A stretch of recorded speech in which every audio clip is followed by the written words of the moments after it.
তোমরা বাতাসে উড়িয়ে দেবে আর এক ভাগ যেন পানিতে তোমরা ফেলে দেবে। এই কথা কেন বলছে? যাতে করে আল্লাহ আমাকে ধরতে না পারে। জি, বনী ইসরাইলের লোকটা বলছে যে আল্লাহ যেন আমাকে ধরতে না পারে, এই মনে করে সে লোকটা বলছে যে আমার বডিটা পুড়িয়ে ছাই করে তোমরা সমুদ্রে এবং শুখা জায়গাতে বাতাসে উড়িয়ে দেবে যেন আল্লাহ ধরতে না পারে। তাহলে আপনারা বলুন তো, আল্লাহ ধরতে পারবে কি পারবে না? জি, অবশ্যই আল্লাহ ধরতে পারবেন, যেহেতু বডিটা তো পৃথিবীতে রয়েছে, এই বডিটা মাটির তৈরি, তাহলে মাটির তৈরি মাটিতে চলে যাবে। আজরাইল তো আপনার সে সময় জানটা আল্লাহর কাছে নিয়ে চলে গিয়েছে, তাহলে আল্লাহর কাছে তো জান রয়েছে। জি, তাহলে এই লোকটা আবার মারা গিয়েছে। বন্ধুরে আমার, এই লোকটা যখন মারা গিয়েছে, তার সন্তানগুলো সেই লোকটাকে কাঁধে করে নিয়ে সমুদ্রের পাড়ে গিয়েছে। এবার সেই জায়গাতে যাওয়ার পর তার বডিটাকে পুড়িয়ে ছাই করে দিয়েছে।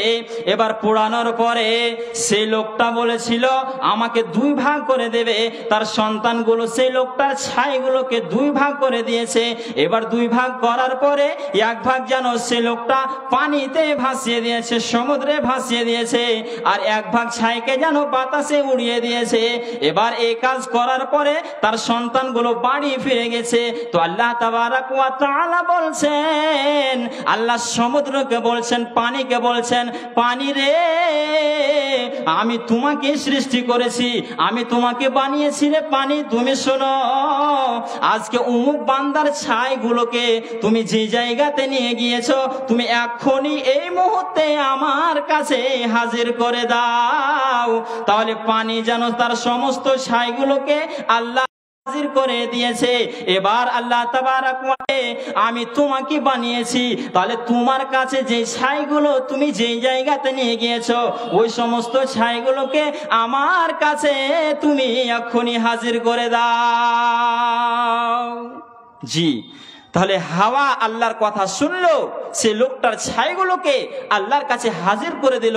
পানি আল্লাহর কথা শুনলো আর ছাইগুলোকে আল্লাহর কাছে হাজির করে দিল। এবার আল্লাহ তাবারাক ওয়া তাআলা সেই ছাইগুলো থেকে মানুষ বানিয়েছে। তার যেরকম বডি রয়েছিল দুনিয়াতে, রব পৃথিবীর কারো ভয় নয়, পৃথিবীর কোনো নেতার ভয় নয়।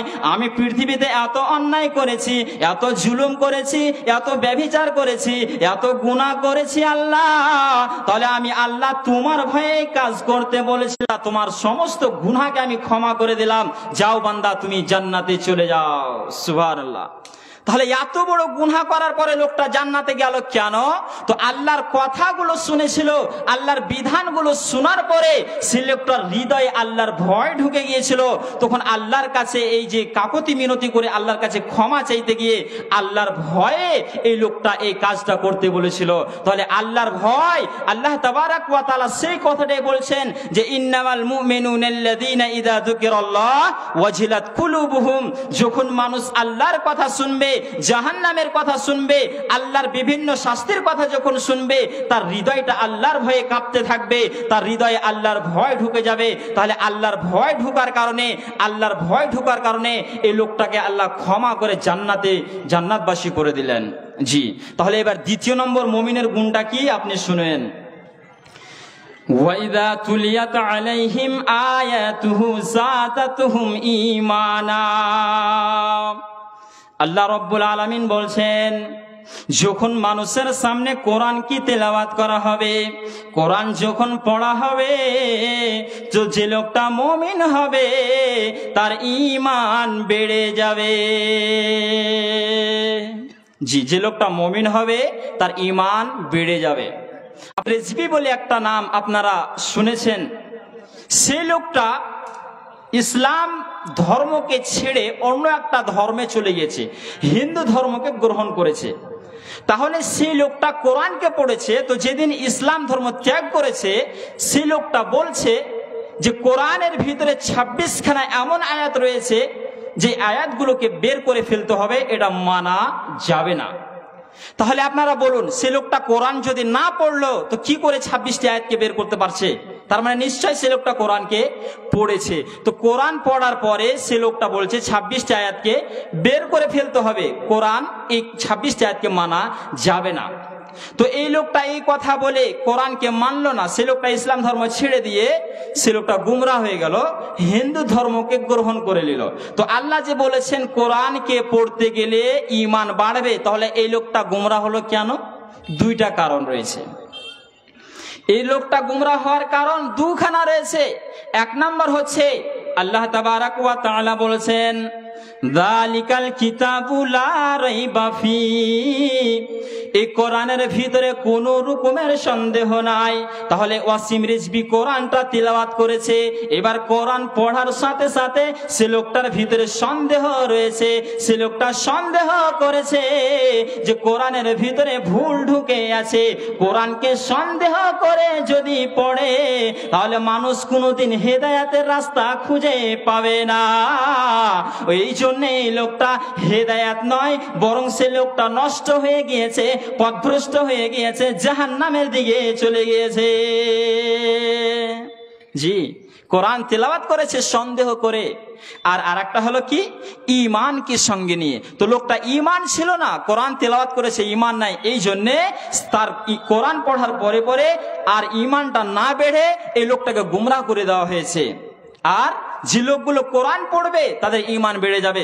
সংক্ষিপ্তে আপনাকে বলছি, উমর ফারুক রাদিয়াল্লাহু তাআলা আনহু যেদিন ইসলাম গ্রহণ করছে তো সেদিন তার বোনের বাড়িতে গিয়েছে। সংক্ষিপ্ত বলছি, তো তার বোন ঘরের ভিতরে, তার বোন আর তার দুলাভাই কোরআনকে তেলাওয়াত করছে।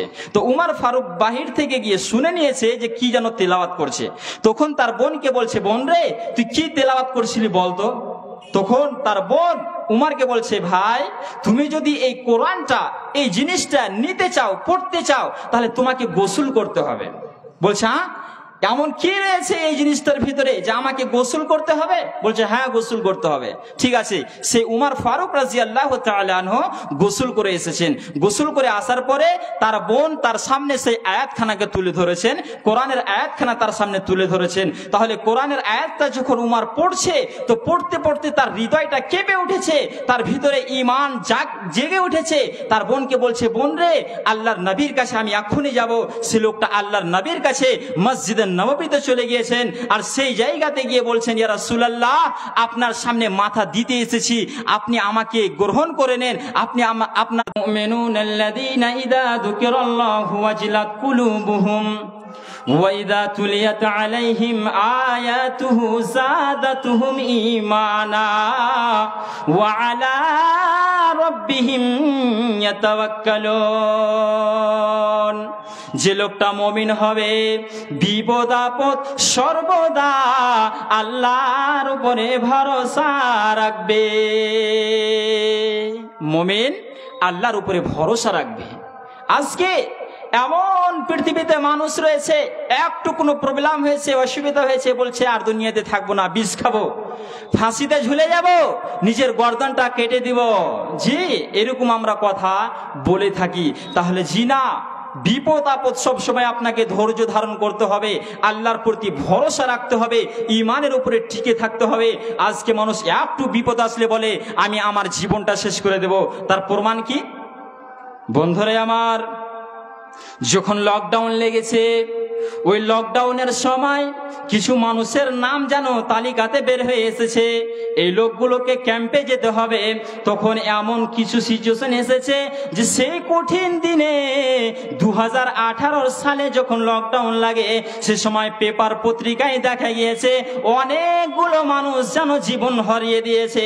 কে যেন নদীতে ঝাঁপ দিয়েছে, কে যেন ফ্যানে ঝুলে গিয়েছে, কে যেন বিষ খেয়ে মরে গিয়েছে, কে যেন নিজেকে খুন করে দিয়েছে। তাহলে আল্লাহ তাবারাক ওয়া তাআলা বলছেন যে লোকটা এর সাথী রয়েছে, তো মুসাকে ফিরাউন পিছন দিক থেকে তারা আল্লাহকে মানে, ফিরাউনকে মানছে না। তো ফিরাউন মুসাকে ধরবে, মুসার কওমকে মেরে দেবে। এই জন্য মুসা আলাইহিস সালামের পিছনে ফিরাউন যেন তার দল বলকে তাড়া করছে, তার পিছনে নিয়েছে। তো এমন একটা জায়গাতে গিয়ে পৌঁছেছে মুসা আলাইহিস সালাম যে তার সামনে রয়েছে বিরাট বিশাল একটা সমুদ্র, একটা নদী রয়েছে, আর ডানে রয়েছে বিশাল বড় পাহাড়, বামে রয়েছে বিশাল বড় পাহাড়, আর পিছনে রয়েছে শত্রু ফেরাউনের দলবল। এবার ফেরাউন পিছন পিছন তাড়ি দিচ্ছে যে মুসাকে ধরবে আর মেরে দেবে। সে সময় মুসা আলাইহিস সালামের দলের লোকেরা মুসাকে বলছেন, মুসা ও আল্লাহর নবী, ওয়াকালা আসহাবু মুসা, আল্লাহ তাবারাক ওয়া তাআলা কোরআনে আয়াত নাজিল করে দিয়েছেন, মুসার সঙ্গের সাথীরা মুসাকে বলছেন, মুসা ও আমাদের নবী, তুমি শোনো, আজকে এমন জায়গাতে পৌঁছেছি, এমন জায়গা আমাদের সামনে রয়েছে, পিছনে রয়েছে শত্রু ফেরাউন তার দলবলকে নিয়ে চলে আসছে, সামনে রয়েছে বিশাল নদী, ডানে রয়েছে বিশাল বড় পাহাড়, বামে রয়েছে বিশাল বড় পাহাড়। তাহলে ও আমাদের নবী মুসা, আজকে আমাদেরকে ধরা খেতে হবে, আজকে আমরা ধরা পড়ে গেলাম, আমাদেরকে ফেরাউন যেন মেরে দেবে। জি, দলবল বলছে ফেরাউন, মুসাকে বলছে মুসার দল যে মুসা আজকে আমরা শেষ, আমাদেরকে শেষ করে দেবে। মুসা সে সময় বলছে কাল্লা, মুসা বলছেন কাল্লা, হে আমার সমাজের মানুষ, হে আমার সঙ্গের সাথীরা, কখনো নয়, কখনো নয়, যে আল্লাহর প্রতি আমি ঈমান এনেছি, যে আল্লাহকে বিশ্বাস করেছি, যে আল্লাহর দ্বীনকে মেনে নিয়েছি, ও আমার সঙ্গের সাথীরা। মুসা আলাইহিস সালাম বলছেন, ও আমার সঙ্গের সাথীরা, নিশ্চয় আল্লাহ তাবারাক ওয়া তাআলা আমাদের বাঁচার কোনো রাস্তা বের করে দেবে। যে আল্লাহকে আমি মেনেছি, সে আল্লাহ আমাকে কোনোদিন ধ্বংস করতে পারে না। জি, আল্লাহ বলছেন, মুসা রে, তোমার কাছে যে লাঠিখানা রয়েছে সমুদ্রে মেরে দাও। মুসা সমুদ্রে লাঠিটা মেরে দিয়েছে, সঙ্গে সঙ্গে রাস্তা হয়ে গিয়েছে। মুসা আলাইহিস সালাম তার দল বলকে নিয়ে সে রাস্তা দিয়ে পার হয়ে চলে যাচ্ছে। এবার ফেরাউন পিছন দিক থেকে এসে বলছে, আরে মুসা যেতে পারে তো আমি কেন পারবো না? জি, এ একটু ক্ষমতা দেখে এবার ফেরাউন তার দল বলকে নিয়ে সে রাস্তা ধরেছে। সে নদীর মাঝে যখন গিয়েছে, আল্লাহ পানিকে বলছে, পানি রে তুই মিশে যা। পানি সে সময় মিশে গিয়েছে, আর ফেরাউন তার দল বলকে নিয়ে হালাক হয়ে গিয়েছে, সেই জায়গাতে মারা গিয়েছে। তাহলে আপনাকে আমি আল্লাহ ভরসা দেখালাম, যে লোকটা আল্লাহর প্রতি ঈমান রাখবে, যে লোকটা মুমিন হবে, সে সর্বদা যে জায়গায় বাঁচার কোনো রাস্তা না থাকার পরেও আল্লাহর প্রতি বিশ্বাস করে বলছে, আমার আল্লাহ আমাকে ধ্বংস করতে পারে না, আমার জন্য রাস্তা বের করে দেবে, তাহলে তার জন্য রাস্তা বের করে দিয়েছেন। জি, তাহলে এইগুলো হচ্ছে মুমিনের গুণ। আমার সময় শেষ হয়ে গেছে, আমি সংক্ষিপ্ত একটি গজল বলে শেষ করে দেব।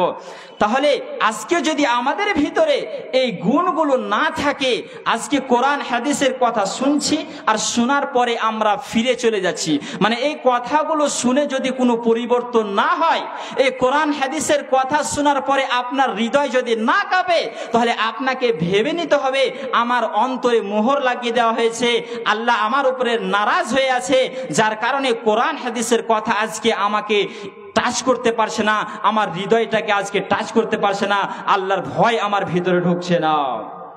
জি, তাহলে সেই গজলটা আমি বলে শেষ করে দিচ্ছি।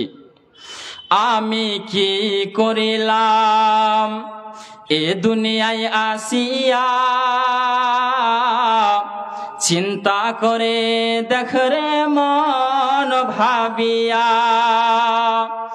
আমি কি করিলাম এ দুনিয়ায় আসিয়া, চিন্তা করে দেখ রে মন ভাবিয়া, দুনিয়ার দরের মহাবতে পড়িয়া, নামাজ রোজা দিলাম সব ছাড়িয়া, দুনিয়ার দরের মহাবতে পড়িয়া,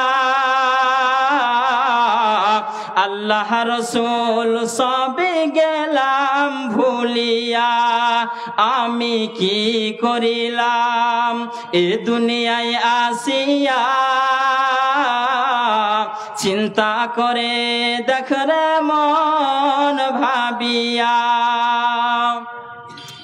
কারবা বাড়ি কারবা ঘর কারবা কি,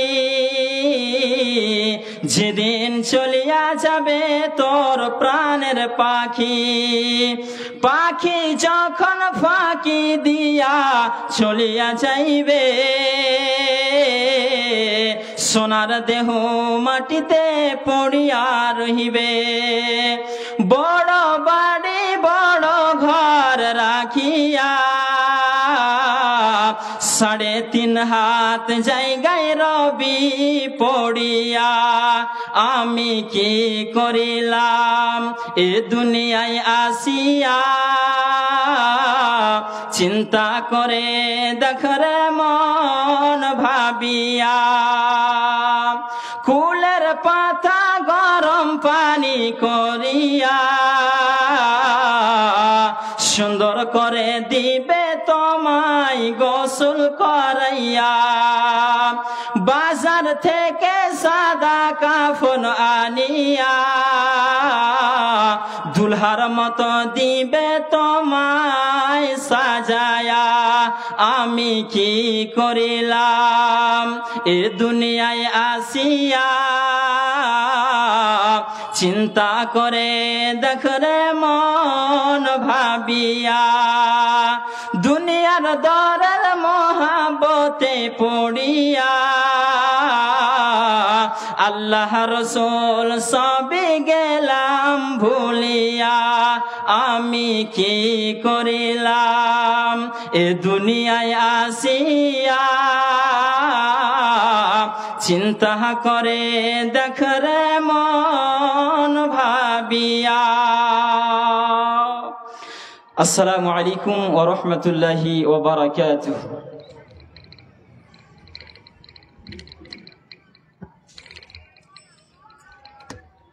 মাশাআল্লাহ, মাওলানা ফিরোজ আলী সাহেব আপনাদের সম্মুখে বক্তব্য রাখলেন। আমাদের ঈমান কিভাবে নড়বড়ে হয়ে যায় আর আবার ঈমান কিভাবে মজবুত হয়ে যায়, ঈমানটা ঘটে কেন বাড়ে কেন, সুন্দরভাবে বলে গেলেন। যদি আমরা অরিজিনাল কানে এবং পূর্ণ ধ্যান দিয়ে যদি আমরা শুনে থাকি, নিশ্চয়ই ওয়াজগুলো আমাদের কাজে লাগবে।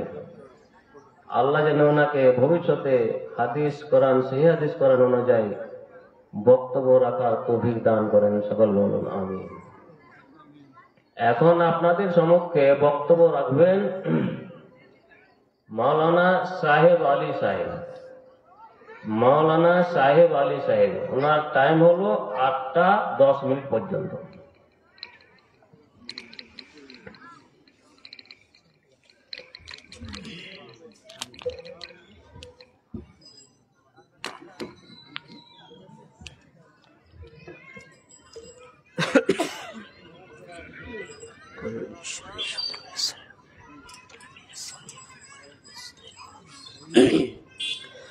अस्सलामु अलैकुम वरहमतुल्लाहि वबरकातुहू। अल्हम्दुलिल्लाह नहमदुहु व नस्तईनुहु व नस्तगफिरुहु व नऊज़ु बिल्लाहि मिन शुरूरि अंफुसिना व मिन सय्यिआति अअमालिना। मन यहदिहिल्लाहु फला मुदिल्ल लहु व मन युद्लिल फला हादिय लहु।